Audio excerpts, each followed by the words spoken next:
through this very quickly. In chapter 1, we saw that Babylon attacked Judah. They besieged the city and took or deported some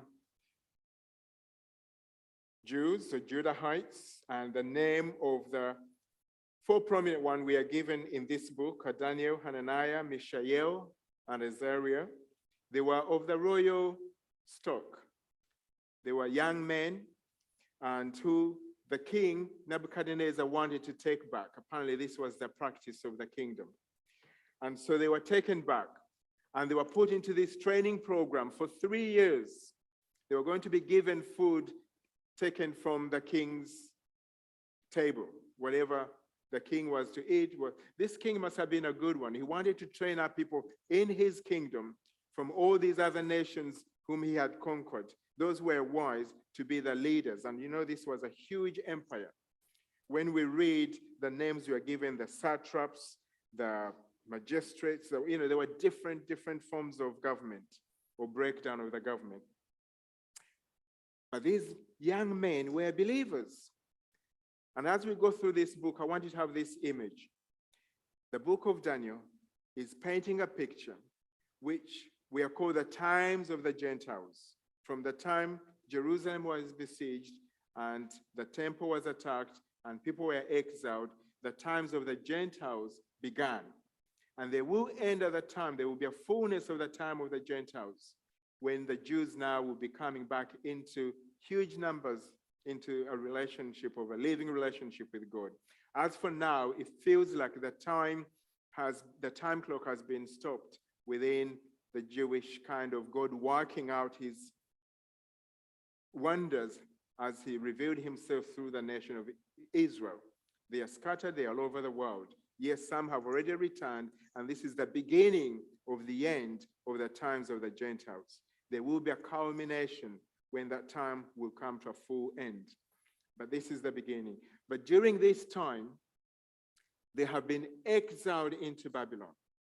And this is a picture of God calling out a certain group of people, a unique people, and then living in this system of the Babylonians, political system, financial system, that's why we're talking about money, religious system. We are all, as it were, in exile. The church is a called out group of people, but we've been left in this world, which is the system of Babylon. And so we are functioning within a bigger system. This is why we need to look at things with spiritual eyes, not just political eyes or secular eyes or social eyes, and we just go with anything that goes. No, we need to discern the times. We need to discern the things as they happen. And the book of Daniel gives us that image. It's a type. And so these young men, they were given new names, given new identity. This is what you see. Identity is changing. People can choose to do whatever they want. It's going to be made much easier than ever before. You know, divorce is much easier. That's where we started from. Now you can change your name. You can just go to anybody, any street now, you can go and change your name. You just pay someone £150 and that's it. You can change your sex, your identity so easily, so quickly. You know, Scotland has put up a law. Wales is doing the same. Here in England, they're still resisting. But wait until the Conservative Party is out of power and the Labour comes in. You know, a flood of things is going to come in. So they were given new names. They were taken from their names they had. You know, when someone gives you a new title, a new name, and they call you by that name, they're reinforcing what they want you to be or to become. I saw a testimony of a woman, lesbian lady, with her partner, and they have children. And they decided that they were not going to affirm any sex that's been assigned to their children as they were born. You know, they had a surrogate father. Is it surrogate father? Surrogate father, but they brought up their children on their own. And so they brought them up to be gender neutral, so that when they're grown up, they will decide what they want to do. So one of the younger boys, the firstborn, decided I don't know at what age, decided to become a girl. He said he wasn't sure whether he was a boy, and his mom was so pleased, and she said, I'm going to support you, I'm going to help you. And they began this journey to change his sex.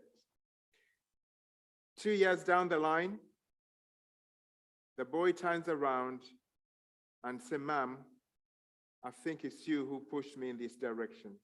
I don't want to. And they began to have a conversation. And she said, but you brought me up to think I'm not a man.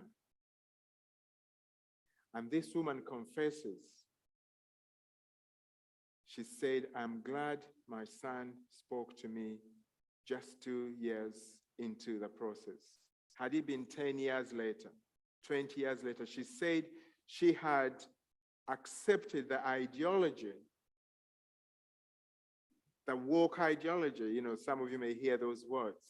The liberal ideology that we have to break down patriarchy. We have to break down all these systems that we've become accustomed to. That was her ideology. So anything to break down the system, she was up for it. And this has introduced what we are seeing here. It's a phenomenon. It's a cultural thing that's going on. It's not just scientific or biological for some people, although that may be true for some. On this massive scale, it's not.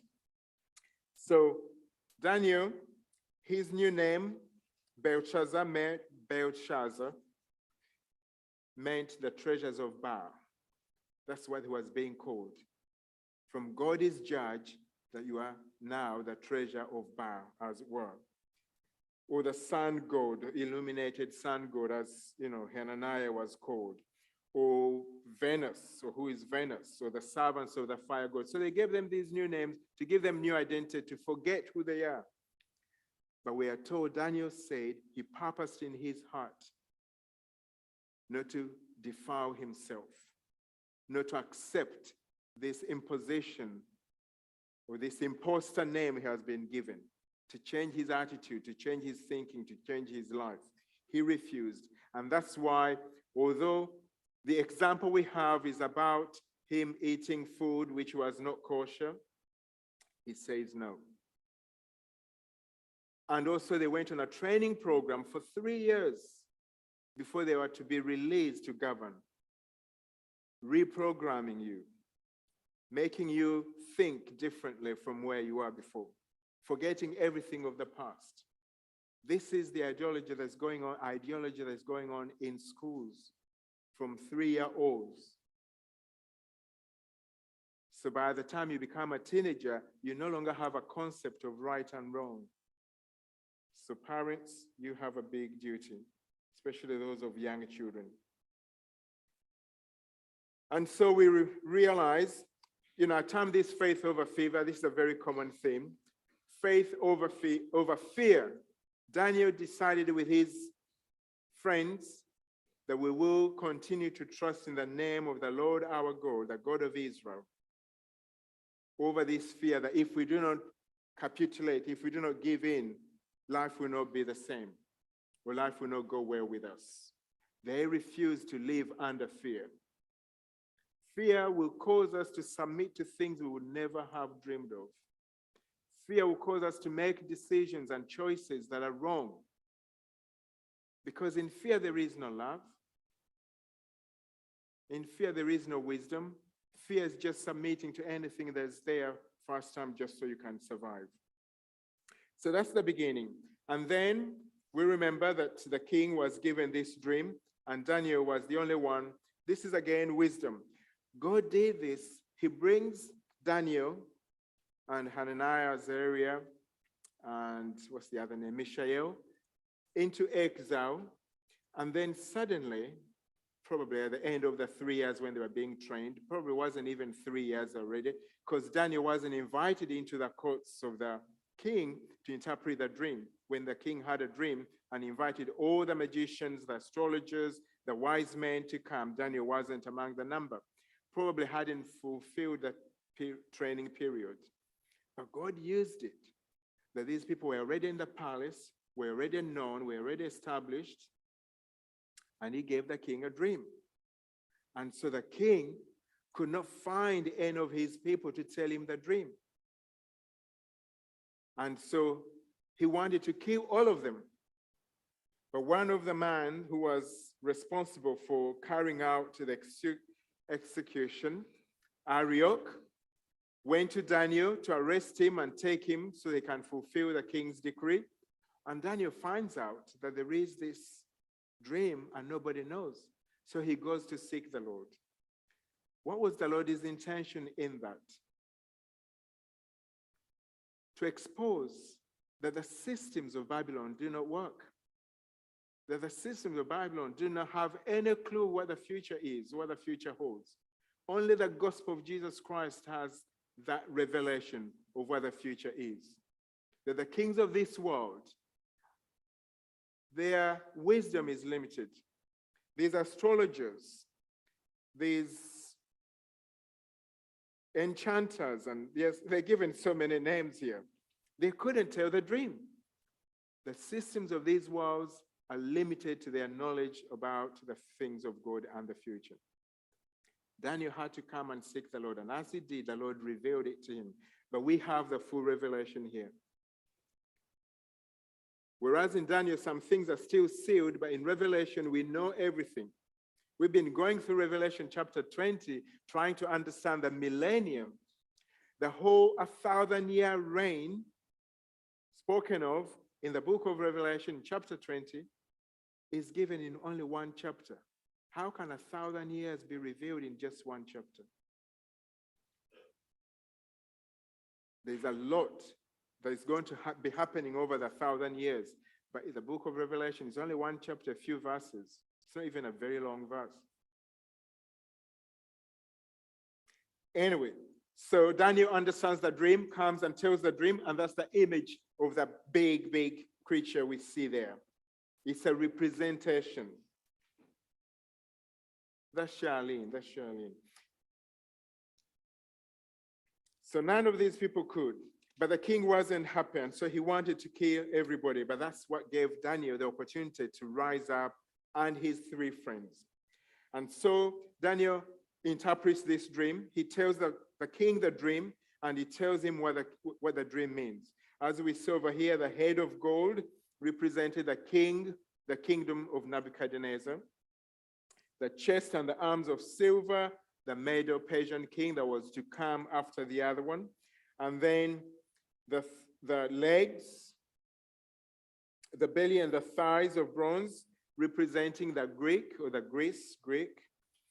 And then the iron and clay.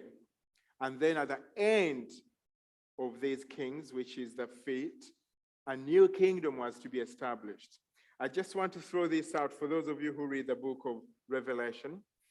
Some people say, and this is where Christianity goes into these debates which we can never resolve, whether dispensationalist, whether millennialist, whether pre-tribulation, and all that stuff, which is too much for your head to get. But some people think this kingdom of the 10 kings is only going to happen during the time just before the millennial reign. That's when these kingdoms are going to be destroyed and blown away, because that's when the 1,000 years are going to be established. Some believe, as I do, that the kingdom is already here. The kingdom has broken in. Since the time of Jesus' birth, the kingdom of God is here. It's growing, it's expanding. And yet, at that time, just before the revelation, when Christ comes back, when the dead in Christ are raised up, and those who are alive are caught up in the air, and then they come down to reign, that's when the kingdom will be fully realized. The kingdom is here, just like you and me. We are saved, we are being saved, and we will be saved. We are not fully saved because we still live in this mortal body, a body of flesh, a body of sin. But we are saved. Jesus accomplished his work completely. We just sang that song, "It is finished," the Messiah dies. He was crucified. We've been forgiven. So as far as we stand before God, we are justified. We are forgiven.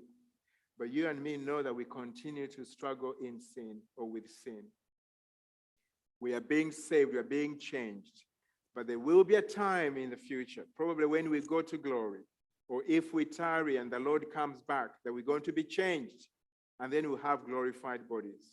So the same is true with the kingdom. The kingdom is already advancing, is working, and all of us are coming into that kingdom, and we're enabling this kingdom of this world to be diminished. We may not see it, but it's happening. Okay, let's see if I can go through this. Turn now to chapter 3. Let's go to chapter 3. So King Nebuchadnezzar made an image of gold, whose height was 60 cubits, and its breadth 6 cubits. Now, I must say, some commentaries say that this 60 cubits has not been given. The language that Daniel uses has been interpreted for us rather than translated. Just as we hear about 77s, you know when Jesus said, how many times shall I forgive my brother, my sister, if I offend them, and say 77s? Here will be 66, or 66, which is 6, 6. And the breadth of the thing is about 6 cubits. So this is somehow an overshadow, an image of the 666 figure, which is the figure of the Antichrist, or Satan, depicted in this image that this king is making. And so here we see the typology of the latter days as they're going to happen to believers. And by the way, there are two groups of believers whom the enemy hates. The Jews, we have natural-born Jews, and the born-again Christians, who are the sons of God or children of God. Those are the two groups of people that the enemy hates and comes to persecute and to destroy. And so what we see here is the beginning of it. So this king set up this image. Already he's been told, as Daniel interpreted the dream in chapter 2, that his kingdom is represented with a figure, the head of gold. Probably some years had passed, nobody can tell, but I can tell you, creatures of this magnitude to be built in those ancient days, how many years? I mean, these days people build high rising towers very quickly, but you can imagine a 60 cubit figure of this kind. It might take 3 years to complete, or probably even more, because you have to make a huge plinth. There is another picture you may see come up later on. Yeah, you may see another figure come up. So this image was very imposing, huge. And it said, then the king Nebuchadnezzar sent to gather the satraps, the prefects, the governors, the counselors, the treasurers, the justices, the magistrates, 8 groups of people there. Your version may have different names. And all the officials of the provinces to come to the dedication of the image that King Nebuchadnezzar has set up. Then the satraps, I'm going to skip them. They all came. They gathered at the dedication of the image, and they stood before the image. I'm now on the end of verse 3, that Nebuchadnezzar had set up.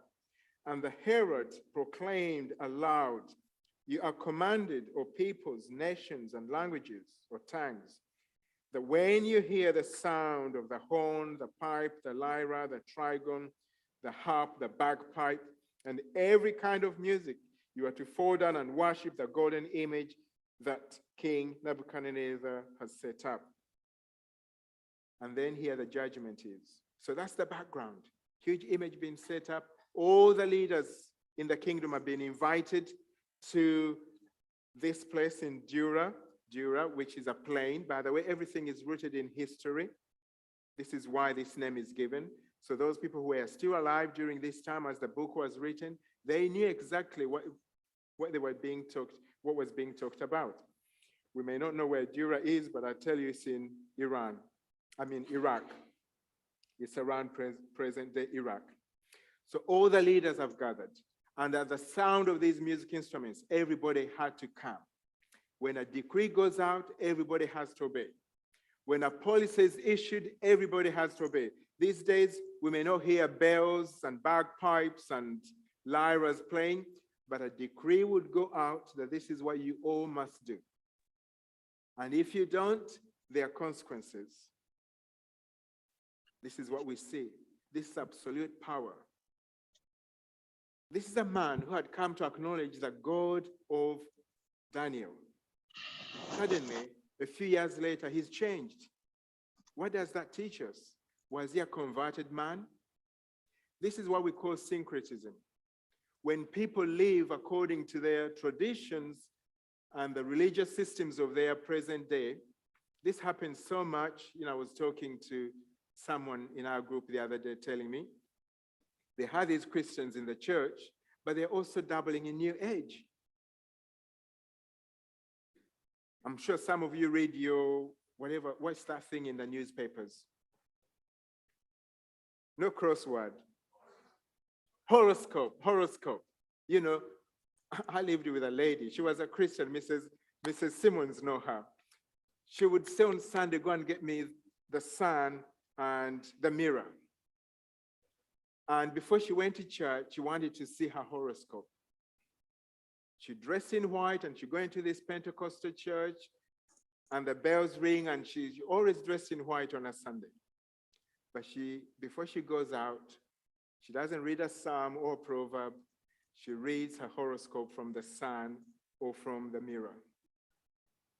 I'm sure some of us here do it, but if you're doing it, that's wrong. Dead seriously wrong. Syncretism.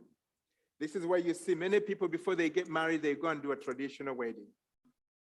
Whatever that tradition means, it may involve other things they do. Or even when they go to funeral. I went to a funeral and these people said to me, when I finish, I should walk away because they had to do certain things. This was a Christian person, but people had to do something. Syncretism. This is what you see in here. This is the religion of the end times. I go to church, but I'll go and do something else in my faith or my tradition or whatever that may mean. This is what we see. This king wasn't fully converted. This is the trouble in the latter days. These are the things we're going to be contending with. This is why you hear people say, is it wrong to do that? I can love whoever I love, as long as we are committed, doesn't matter. That's a syncretism because it's not scriptural. Jesus said, wasn't so from the beginning. So we have to go back in the beginning. Wasn't so in the beginning. So what do we make of these different instruments playing music and people have to all come together? There are other things I could throw in here, but I don't have to. But there are decrees that are going to be done. And in this kingdom, if a decree was done, it could not be changed. And this is why the king said in verse 6, and whoever does not fall down and worship shall immediately be cast into a burning fiery furnace. Therefore, as soon as all the peoples heard the sound of the horn, the pipe, the lyra, the trigon, the peoples, and every kind of music, all the peoples, nations, and languages fell down and worshipped the golden image that King Nebuchadnezzar had set up. There is so much emphasis here that King Nebuchadnezzar, he has taken the place of God because his decree has to go. This dictatorship, everything is about the king, is about the president. You go everywhere, the pictures of the president. Some of you may be Americans here, but when I see the American flag behind the pulpit, I always feel uncomfortable. People magnify these earthly kingdoms and peoples and so much. You go into these countries and everywhere you turn is a picture of the president.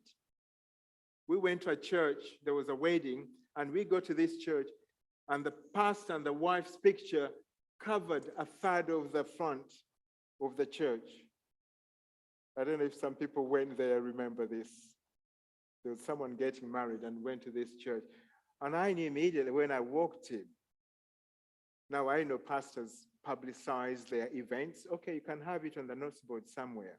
But you and your wife to have a big image of you at the front, it just baffled me. This is why most of our non-conformist faith, which includes Baptist, They don't have anything in the church because there is a danger that people will pay homage to those things. You see over here, you have to fall down to this image. People go to their churches and they have these statuettes or these pictures, and so I'm not bowing. I'm not actually worshiping it, but I'm just reverencing it, bowing down and do all stuffs. That's syncretism. In fact, some of our non-conformist churches, they don't even have a cross. We've taken down our cross sometime, and people here were very uncomfortable.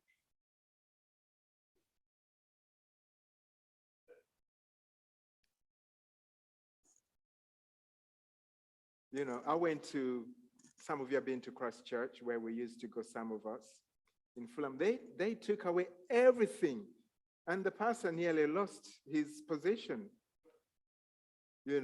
and they compromised on some things, but he stripped the altar of everything that was there. This is a danger. These things are trappings. We think we are paying attention to God, but actually we are not.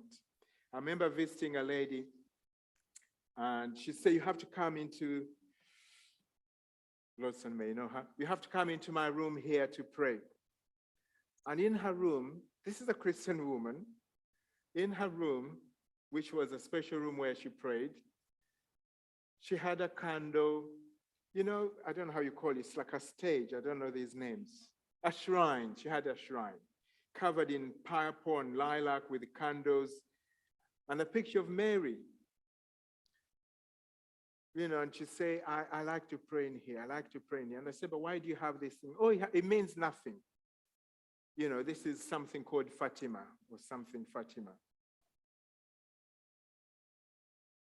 I was shocked, and I said, no, I won't pray here. I won't pray from here. Let's go back in your living room.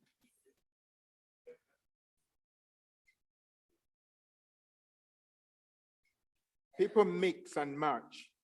God is not enough. I need something else. This man, the God of Israel, wasn't enough. He needed something else. And he tells everybody, this is what they have to do. This is why the Antichrist is going to come. He's going to fool us. The scriptures say even the elect are going to be fooled. Many people, but not these three men. That's where we're going. Number 8, we have 10 minutes. Therefore, at that time, certain Chaldeans came forward and maliciously accused the Jews. You see here, they represent the people of God. They declared to King Nebuchadnezzar, O king, live forever. Verse 10, you, O king, have made a decree that every man who hears the sound of the horn, the pipe, the lyre, I'm missing those words, shall fall down and worship the golden image. Let me just pause a minute. Have you heard of a man called Pavlov? Pavlov was a Russian scientist who discovered human behavior by observing his dog. That when he made certain noise or bells of a certain time, that he tried to train the dog to recognize sounds and to respond accordingly. And dogs have been used, I've saw them, you may have seen them on TV trying to find out where people are in the rubble after the earthquake. So dogs can be trained. They have very good instincts, and certain particular breeds can be very good, identifying things through the training. So what we see here, the music conditions us to go into a certain trance, that we just follow things without even thinking through. Music of a certain beat, that's why I'm so keen about music. Music of a certain beat can conjure up certain things in your mind, that your emotions are taken over without your mind. And this is what was going on. It's a conditioning. Some music is dangerous. Have you seen the Grammys? Grammys over this week? I didn't watch it, but I got so many small messages being sent to me about this music and the videos and all that stuff. It's all wickedness. It's satanic. But this is the music they're pushing out to the children. In music. So this music here, this emphasis on instruments is very, very key to understanding the whole thing. Have you seen those cultures where they drum the beats and people go with the music and anything can go? And you can think that you've been in a worship when it's a seance. And this was what was going on in here. But anyway, these people said, when these things happen, these people don't obey. These Jews, they stand aloof. He said, whoever does not fall down, as you said, and worship shall be cast into a burning fiery furnace. There are certain Jews whom you have appointed, verse 12, over the affairs of the province of Babylon, Shadrach, Meshach, Abednego, again, those new names, new identities. These men, O king, pay no attention to you. They do not serve your gods or worship the golden image that you have set up. Then Nebuchadnezzar was furious, in rage, commanded that Shadrach, Meshach, Abednego be brought. So they brought these men before the king. Nebuchadnezzar answered and said to them, is it true, O Shadrach, Meshach, Abednego, that you do not serve my gods or worship the golden image that I've set up? The way the question is posed, is it true? This man had appointed these men to be one of the great leaders and had seen how they shone above all the other people after the school, after training, and how they rescued probably thousands of people who would have been killed if they had not come up through their prayer to uncover what this dream meant. So it appears the king respected them and probably loved them. But he had already also made a trap for himself. He had set up this image and made a decree that everybody has to obey. So if they're disobeying, this is challenging his political position and power and authority before the congregation. So he said, what can I do? Is it true? So he's like doubting. But number 15, verse 15, Daniel 3, verse 15. And they said, now, if you're ready, when you hear the sound of the pipe, of the horn, the pipe, the music, to fall down and worship the image that I've made, well and good. If you do this, well and good. But if you do not worship, you shall immediately be cast into a burning fiery furnace. And who is the God who will deliver you out of my hands? So he puts a condition of punishment that if you worship, well and good. If you don't, you're going to be put into a fiery furnace. And which God is able to deliver? I am the authority. I am the King of kings. I'm the Lord of lords. Nobody is above me. I've made a decree. You have to obey. That's how the Antichrist is going to rule the world. Then Shadrach 16, they say something that actually baffled the king. They answered this man who you could not challenge. Shadrach, Meshach, and Abednego answered and said to the king, O Nebuchadnezzar, we have no need to answer you in this matter. It's already settled. You know your faith. There are things you never compromise.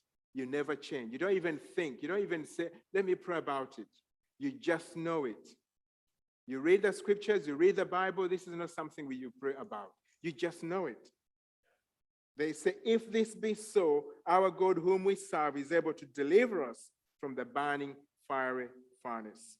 And he will deliver us out of your hand, O king. But if not, be it known to you, O king, that we will not serve your gods or worship the golden image that you have set up. Those were powerful words. These boys had conviction of the scriptures, had conviction of their God. And that's what you and me need. In these days, we need conviction. Because there's this thing we call now the group think. You have to think like everybody thinks. If you think outside that group, you are bigotry, or you are racist, or you are discriminatory and all that. People will heap all names under the earth against you, will call you names, character assassinate you because of your convictions. There is a story I saw this interview of a woman who took her child away from school because they were going to go into this gay pride parade. This is, I think, the child is in, I don't know, year 3 or something. And she's taken the school to court. I don't know for what reason. Maybe they excluded her. And so the school says all the children should go to the gay parade, because they're celebrating multiculturalism, Britain, and all that stuff. But do you know, these same schools say they no longer do the Christmas play because of offending other people of other cultures. But yet they can take them outside the school to join into a march. I don't know whether the march was in the school or outside the school. So they can do that, but they can no longer play the nativity because other people in the school are not Christians. They're Muslims, they're Hindus, they're other faiths. You see the double standard here. The enemy will come against anything that is of God. If you're born again Christian, if you're a Jewish background, you're going to suffer in this world. And this is the picture of the latter days. We are given a preview in this book. But stick to your convictions. Stick to your scriptures. Do not look to the left, nor to the right. Be firm. In this world, we want to please flesh and blood. We want to please the people around us. We have to be ready to be different, to be unique, in a good way. These men spoke very kindly. They say, let it be so. If we die, our God is able to deliver, but if not, let it be so. Were they arrogant? Did they think they're going to survive the fiery furnace? But you see, the king is threatening them, I'm going to throw you into the fire if you don't obey. We all want to survive. Nobody wants to die. But you see, you rather suffer the fire here on earth than the fire of hell. That one is more serious and eternal. Here on earth, we all have to die somewhere or the other. We just don't know how we're going to die. Some of us, our heads may go off. They may shoot us. Car accident, sickness, cancer of all sorts, which is very common these days, by the way. We may die, but we won't suffer the second death. But the enemy threatening you this death so that he can keep you for the second death as well. That's the trick of the enemy. There is a second death and nobody is going to escape that one. But the enemy threatens you with this fire, but he doesn't tell you that there is eternal fire that you're going to suffer if you escape this earthly fire. These men had conviction. These men knew the scriptures and they stuck to them. So let's stick to our scriptures. We're going to end there. We'll resume here.